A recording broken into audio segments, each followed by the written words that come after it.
So the 2019 Hellboy, I just recently watched it.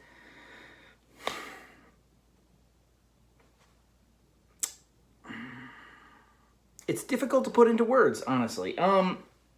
Let's start with the positives first. So apparently David Harbour had reached out to Ron Perlman, basically trying to kind of say like, hey man, look, I understand it might seem like I'm kind of stealing your thunder here. I just wanted you to know that I love the hell out of your movies, and, you know, it was a really good, like, thing of David Harbour to do. And Ron Perlman apparently was very, like, kind of receptive to him. It was a back and forth, and it got to the eventual point where Ron Perlman said, like, hey, look, man, like, it's nothing personal, like, against you or anything like that, but, like, this just kind of hurts, and I just leave it alone. I can understand why Ron Perlman felt that way. Now, normally in videos, I'd go through the negatives first and then go through the positive, but given my perspective on this movie, I'm going to start with the positives and then go to the negatives. This movie has a 17% rating on Rotten Tomatoes. 17%. That's like 9 points less than the Dark Tower movie. That's pretty bad. That's like scraping the bottom of the barrel. I did not, by any stretch of the imagination, think that the movie was that bad. I liked David Harbour. I thought that he was actually a very inspired choice for Hellboy. This movie was very entertaining, and it did have its own identity in terms of being like a lot more metal than the previous Hellboy films, which really could have worked. There was a lot of stuff here that really did kind of work. The idea of making an R-rated Hellboy was potentially a good idea. For example, like Baba Yaga and stuff like that. Really creepy-ass design, and actually very reminiscent of Guillermo del Toro. And I think that that was the director's way of kind of saying like, hey, look, we respect the shit out of these movies. We're like trying to get the same target audience. Like, see guys, we could do it too. Like, it actually almost could have been like an R-rated Hellboy 3. But therein lies the problem. If a film company claimed to have such respect for the first two Hellboy movies, instead of wiping the slate clean and just doing a completely different movie, they would have taken the same budget and they would have put it towards a Hellboy 3. On the budget that this movie was made on, Guillermo del Toro could have done a Hellboy 3. He could have completed the trilogy, and he could have made it better than this movie, because the original two were better than this movie. And even the way it was treated in terms of like they sort of just brush over Hellboy's origin story. This film, it tries to have its own identity, but because of how closely it followed the first two Hellboys, unfortunately, all anybody is going to do who goes to see this movie is they're going to compare it. And when you have an obviously superior first two movies, it begs the question, why? Why on God's green earth does this film exist? Why could they have the budget for something like this, but they didn't have the budget just to finish the story of the last one? Why? I mean, like, people in the movie are fine. It is entertaining. It's definitely better than 17%. I'm not saying that the movie's like a total piece of crap. I mean, these people tried.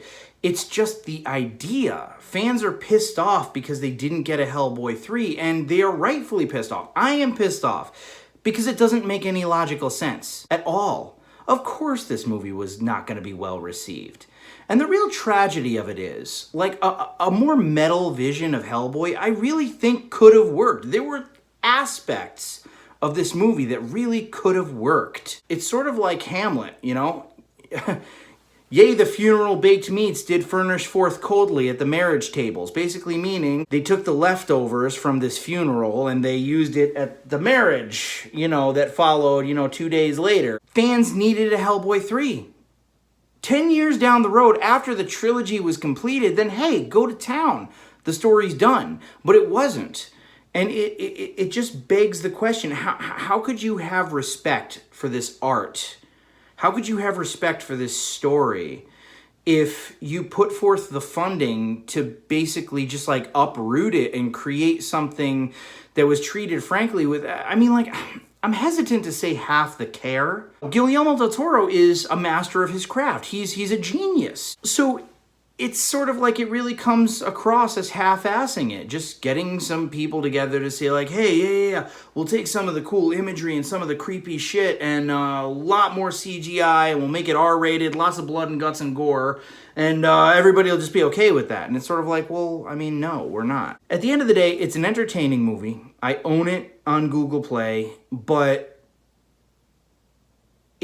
all it really did was make me want to watch the first two Hellboy movies again. And incidentally, I would say, make a Hellboy 3.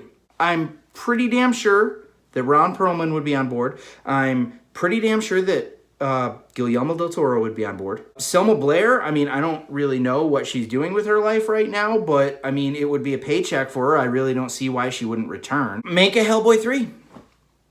That's all I got, man. Make a Hellboy 3. You know, and it really is a bummer because, again, certain things conceptually were good and the movie was entertaining. But when you have like two movies that are like, oh wow, these are artistic masterpieces, and then a third one is sort of like, well, it's entertaining. It's sort of like, it's a mega downgrade. Mega downgrade. I just question their decision to do this. I really don't know what they were thinking. It's subpar by comparison, and people might not have noticed that as much if it weren't for the fact that we were all waiting for a third Hellboy movie. This is just perplexing to me. It's perplexing. I mean, on one end of the spectrum, it's like, you know, because I want to respect these filmmakers. I want to respect what they tried to do. But on the other hand, it is sort of like a ginormous FU to all the fans. But, I mean, I'll watch it again and again and again, I'm sure. I'll watch it multiple times. It is a lot of fun. The scene with the giants and, like, all the blood splattering. Like I said, Baba Yaga was creepy. So it has its entertainment value. It has its place. I can always watch it and sort of respect what I think the vision was supposed to be. But it's just, after everything, it's really just a total letdown. Nothing against David Harbour. Love the dude, but bring back Ron Perlman, man. Finish that trilogy. Come on, Guillermo, you can do it. And that's all she wrote.